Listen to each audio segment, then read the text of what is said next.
Bismillahirrahmanirrahim. Assalamualaikum warahmatullahi wabarakatuh. Selamat pagi semuanya anak kelas 10 TKJ. Pagi ini kita melanjutkan materi pembelajaran kita tentang pembahasan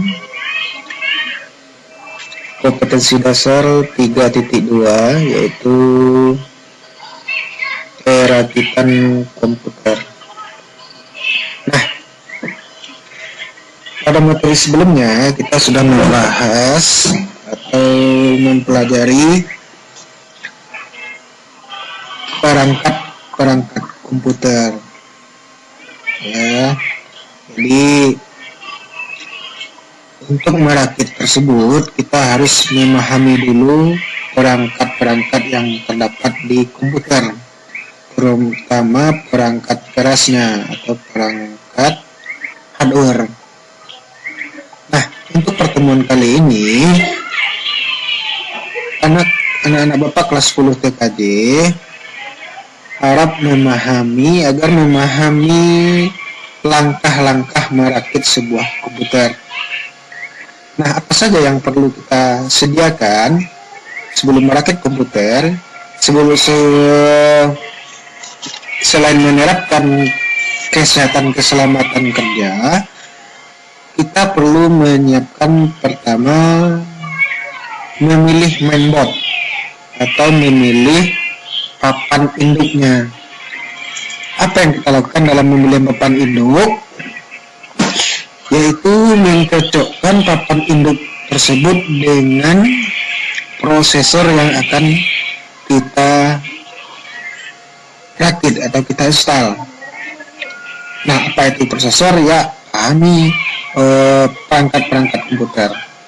Terus yang kedua, memilih casing. Casing adalah tempat nanti komputer atau mainboard tersebut diletakkan. Ada jenis-jenis casing, casing tower, casing middle, dan bentuknya berapa wattnya, itu pemilihan casing. Terus baru kita melakukan instalasi casing. Kalau baru semua, kita harus dulu memasang casing tersebut. Terus instalasi mainboard atau papan induk, instalasi disk drive atau hard disk, terus pengaturan BIOS. Itu yang harus kita lakukan dulu untuk merakit sebuah komputer. Lanjut, persiapan yang harus perhatikan kalau kita akan merakit tersebut adalah komponen yang sesuai dengan konfigurasi komputer yang kita kehendaki. Maksudnya adalah komponen-komponen tersebut seperti tadi, mainboard dicocokkan dengan prosesornya. Contoh mainboard Asus serinya, terus dia dicocok untuk prosesor apa? Apakah Intel Core i3, Intel Core i5, atau Intel Core i7, atau di AMD-nya prosesor AMD Athlon, AMD Duron. Itu yang perlu diperhatikan dulu untuk komponen sesuai dengan konfigurasi komputer yang kita kehendaki. Terus yang kedua, fasilitas atau fitur yang tersedia pada komponen tersebut. Contoh, mainboard Asus tersebut ada slot-slotnya apa saja yang akan kita pasang di situ.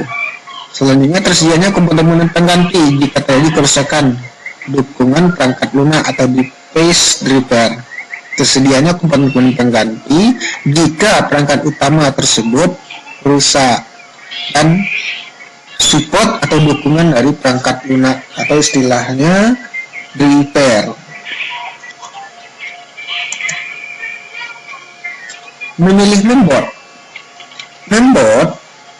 frekuensi yang kita perlukan di situ adalah frekuensi mikroprosesor dan sejenisnya atau slot soketnya. Maksudnya tadi ya, prosesor Core i3 itu cocok enggak slotnya dengan mainboard tersebut. Terus jenis slot RAM dan jumlahnya. Slot RAM adalah tempat memori RAM yang akan kita pasangkan.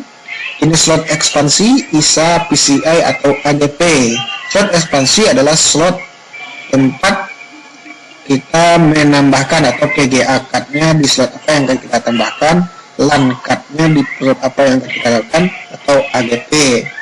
Masing-masing slot dia mempunyai kelebihan dan kekurangan, dan pasti slot ini akan berhubungan dengan kecepatan transfer data. Terus yang berikutnya, memilih mainboard tersebut adalah jenis power supply. Jika dikehendaki, jenis power supply-nya seperti apa? Nah, di sini ada power supply yang menggunakan PSATX, ada PATX.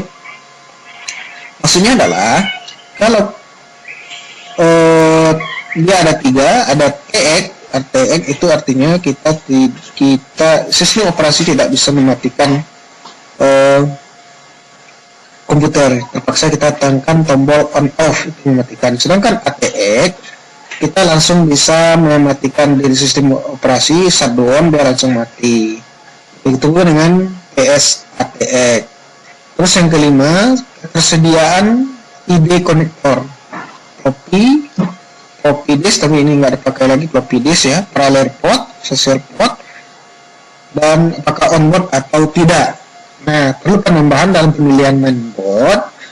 Yang dimaksud dengan onboard atau tidak adalah onboard adalah semua perangkat ada di dalamnya. Nah, ini instalasi casing. Instalasi mainboard casing, lepas skrup. Yang pertama lepas skrup pengangkat casing. Yang kedua pasang kaki penyangga untuk mainboard bila ada. Kaki penyangga ada baut biasanya, baut kecil nih ditunjuknya ya. Terus pasang lubang mainboard dengan stand of casing, biasanya ada 7. Terus pasang mainboard bagian belakang, skrup mainboard. Skrup itu baut bahasa kitanya ya. Ini yang per ATX tadi, yang dia memasang mainboard dengan konektor P20 pin ATX, berarti ini bisa di shutdown mati langsung. Terus pasang kabel penghubung LED HDD, ini yang perlu banyak kesalahan, ini yang gambar bawah ya, gambar bawah ini adalah memasang kabel-kabel indikator lampu LED, power on untuk dia mati, hard disk drive, lampu hard disk, reset, power on switch ya, ini dia kecil-kecil biasanya.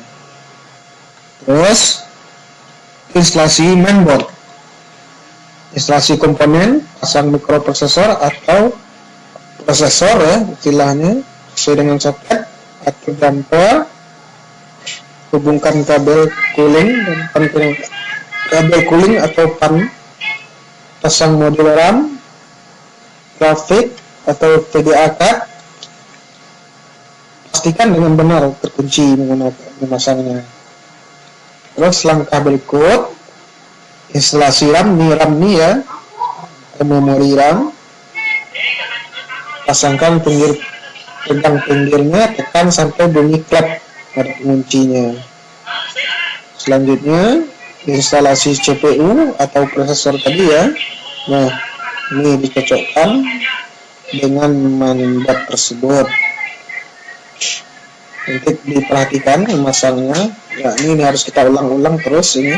Terus juga pahami perangkat komputer tersebut. Kalau kita tidak memahami perangkat komputer, itu kita tidak bisa melakukan perakitan komputer.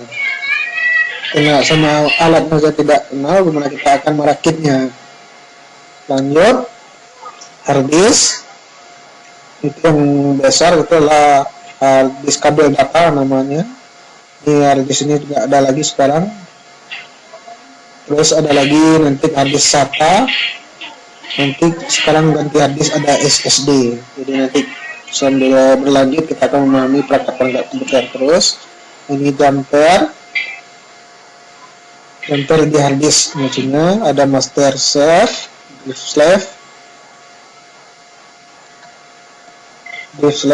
master. Ini cara pemasangnya. Master dia sebagai utama, terus master disk di slot kedua, jadi misalkan dua hard disk bisa kita hubungkan ke drive slave misalnya. Terus pengaturan BIOS.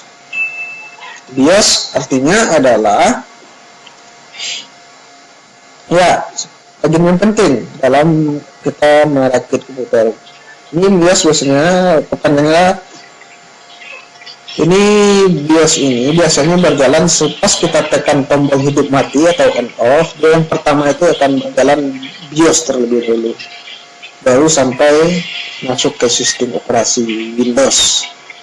Nah, proses pertama itu dinamakan dengan proses POS, Power On Startup. Dari pas waktu kita menghidupkan tombol on off, itu yang berjalan pertama dulu di komputer adalah proses Power On Startup. Artinya dia akan tes perangkat-perangkat komputer itu bagus tidak. Kalau tidak bagus, dia akan mengusikan laporan atau tidak berlanjut. Kalau oke, dia akan lanjut dengan membaca sistem operasi. Nah, cara masuk ke BIOS ada modelnya, ada tergantung mainboard tadi, ada kontrol alternatif delete, ada tombol delete saja, ada tombol F2. Ini untuk masuk ke pengaturan BIOS. Nah, ini contoh BIOS tampilannya. Yang akan kita atur di sini adalah pengaturan bootnya. Ini juga ada dijelaskan, mengaturkan virus warning, mengatur sektor, sampai pengaturan chipset. Nah, tiap-tiap BIOS nanti ada berbeda-beda pengaturannya. Jadi untuk sementara materi teorikan komputer cukup sampai di sini dulu. Kamu bisa juga mencari referensi di internet bagaimana merakit dengan benar. Atau lebih bagusnya menggunakan video. Yang dilihat cukup sampai di situ dulu. Selamat belajar, semoga sukses selalu. Assalamualaikum warahmatullahi wabarakatuh.